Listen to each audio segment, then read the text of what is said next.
بسم اللہ الرحمن الرحیم۔ السلام علیکم۔ دعا اور امید ہے کہ آپ سب خیریت سے ہوں گے۔ اس دنیا میں ایک بہت اہم قانون حاکم ہے، اور وہ قانون یہ ہے کہ انسان جو کچھ بھی کرتا ہے وہ چیز ڈائریکٹ یا انڈائریکٹ خود انسان تک دوبارہ واپس پہنچتی ہے۔ اگر انسان کوئی نیکی انجام دیتا ہے، انسان اپنے لیے انجام دیتا ہے، وہ نیکی ڈائریکٹ یا انڈائریکٹ انسان کو فائدہ پہنچاتی ہے۔ اور اگر کوئی انسان کوئی برا کام انجام دیتا ہے، کوئی برائی انجام دیتا ہے، تو وہ برائی بھی ڈائریکٹ یا انڈائریکٹ خود انسان کو ہی ہٹ کرتی ہے، خود انسان کو ہی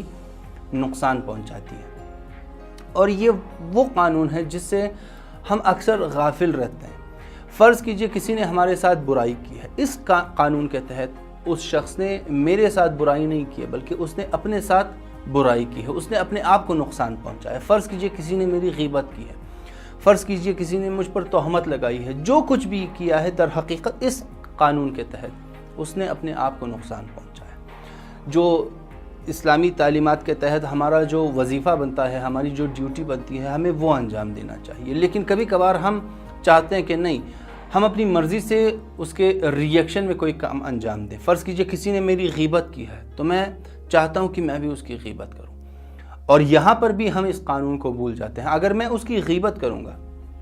تو یہ غیبت ڈائریکٹ یا انڈائریکٹ مجھے ہی نقصان پہنچائے گی، یا ڈائریکٹلی میری عزت چلی جائے گی، یا انڈائریکٹلی کچھ واسطوں کے ساتھ میری عزت پر کچھ خلل وارد ہوگا۔ اور اسی طرح مختلف موارد میں کسی نے مجھ پر تہمت لگائی، میں بھی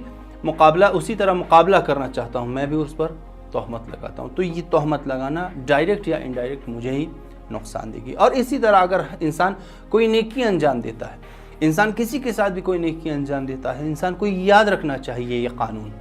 کہ ڈائریکٹ یا انڈائریکٹ میں اپنے آپ کو فائدہ پہنچا رہا ہوں۔ اور اگر اس قانون کو یاد رکھ کر انسان کسی کے ساتھ نیکی کرے گا تو انسان کسی پر احسان بھی نہیں جتائے گا، کیونکہ یہ نیکی ڈائریکٹ یا انڈائریکٹ خود مجھے فائدہ دے رہی ہے، خود مجھے فائدہ دے رہی۔ تو فائدہ اور نقصان دونوں میں وہ فائدہ اور وہ نقصان خود انسان تک ہی دوبارہ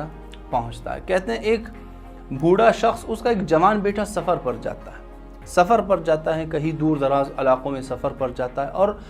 کافی عرصے سے اس کی کوئی خبر نہیں آتی، اور یہ شخص پریشان ہونے لگتا ہے اپنے اس جوان بیٹے کی نسبت۔ لہٰذا یہ دعا کرنا شروع کرتا ہے تاکہ اس کا بیٹا سلامت رہے، تاکہ اس کا بیٹا صحیح اور سالم دوبارہ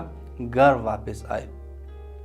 اور اس کے لیے صدقہ اور خیرات دینا شروع کر دیتا ہے۔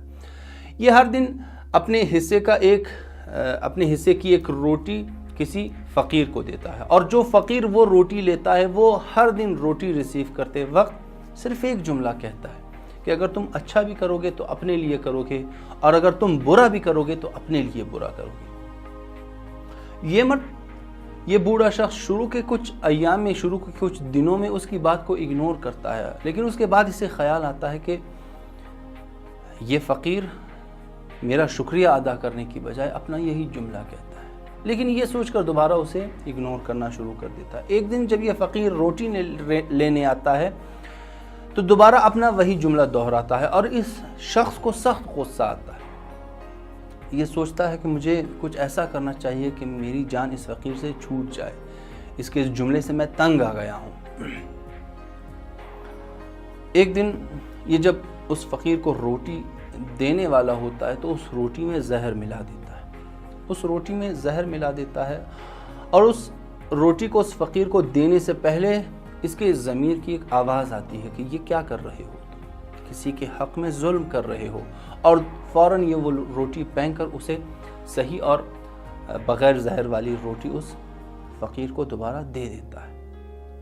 وہ فقیر وہ روٹی لے کر چلا جاتا ہے۔ رات کے وقت اس شخص کے گھر پر دستک ہوتی ہے، دروازے پر دستک ہوتی ہے۔ یہ شخص آتا ہے اور دیکھتا ہے کہ اس کا بیٹا بہت ہی خراب حالت میں، بہت ہی زخمی حالت میں، اس کے کپڑے پٹے ہوئے ہیں، اس کی بہت حالت خراب ہے، بہت ہی بھوکا پیاسا، اور اس حالت میں وہ گھر پر پہنچتا ہے اور اپنے باپ سے کہتا ہے کہ اگر آج میرے ساتھ یہ معجزہ نہ ہوتا تو میں شاید اپنے گھر زندہ واپس نہ آتا۔ یہ جوان شخص کہتا ہے، یہ اس بوڑھے باپ کا بیٹا کہتا ہے کہ میں بھوک کی حالت میں صحرا میں مرنے والا تھا کہ وہاں سے ایک فقیر کا گزر ہوتا ہے، اس سے میں روٹی طلب کرتا ہوں اور وہ فقیر جب میری حالت دیکھتا ہے تو کہتا ہے کہ ہر دن میرے پاس اس روٹی کے علاوہ کھانے کے لیے کچھ نہیں، لیکن آج میں دیکھ رہا ہوں کہ تم مجھ سے زیادہ مستحق ہو،